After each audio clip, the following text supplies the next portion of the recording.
You just don't like anything. No. You're I'd just rather just walk you're just out. misery. Do you You're know just what? miserable. Listen.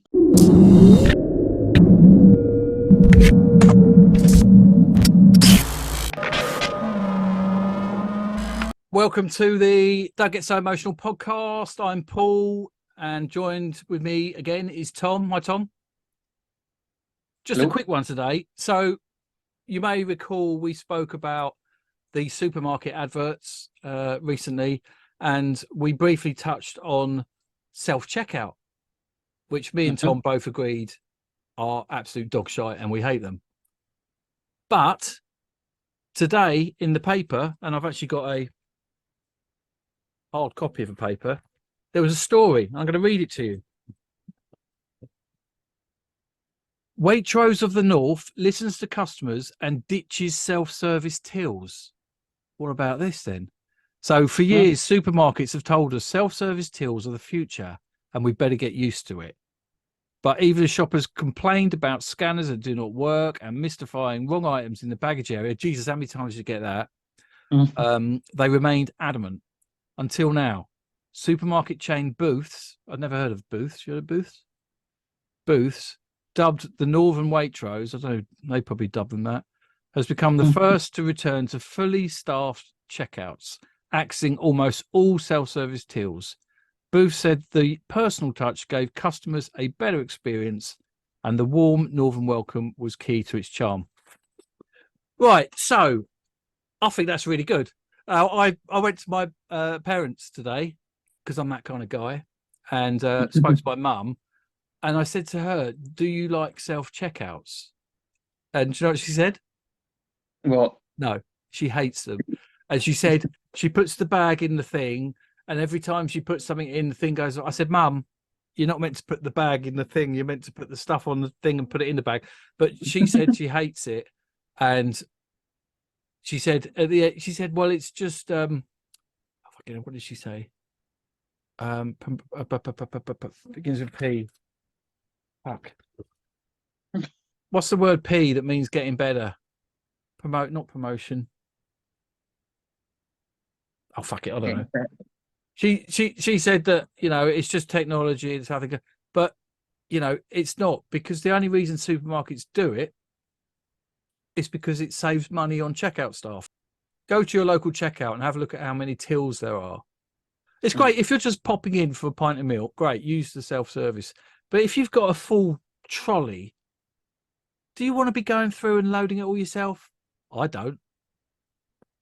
Thoughts? Well, it's like what I said before. It's not a self-checkout, is it?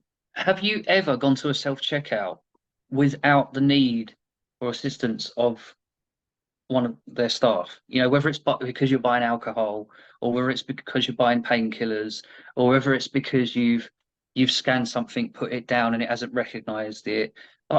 Endless things. Like, they're annoying. But then again, I don't like queuing up for. You just don't like anything. No, You're I'd just rather just walk you're just out. misery. Do you You're know just what? miserable. Listen, Paul, this is You're what they need to miserable. do. Admit it. No, no, this is what they Yes. need to do. Go on. You know those alarms that go off when you walk out the door? You walk You out the know? door. I'm never. No, I don't do that. no, but what it should do, you know, contactless payments. Yeah. So you walk out the door with a trolley full of food, right? And it Yeah. scans every item in the trolley as you walk out, and it takes a contactless payment for all of them. If it could do that, that'd be amazing. Yeah.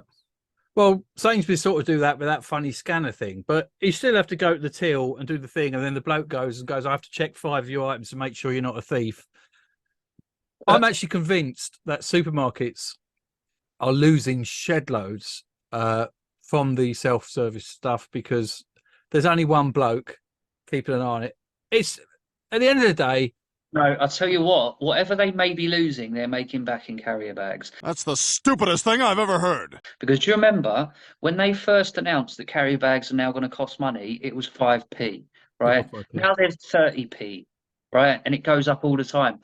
And I'll be honest, these bags that you buy, they're supposed to be a bag for life, right? And it doesn't mean that the bag's going to last forever, right? Because it's just a plastic bag. Yeah. But when you pay for bag for life. When it gets holes in it or it's a bit tatty, you're allowed to go and swap it for a new one, right? Once you've bought one, you can go back and exchange it for a new one. That's why it's a bag for life. No one does it. I buy a new carrier bag every time I go in a supermarket. How dare you? My So, kitchen looks like a carrier bag flipping hotel. I'll tell you that. Anyway, listen. If you're new to the channel, welcome. I'm Paul, and Tom's joining me. Hello, Tom. We do weekly talks looking at interesting stuff, which we hope you enjoy. If you do enjoy it, click the subscribe button, click the funny bell, share the show with your friends, and we will catch you next week. We don't know what we're going to talk about, do we? no, We don't know what we're talking Never do. about now, to be honest with you. But No. we will be here, and we hope to see you soon. Take care, everyone.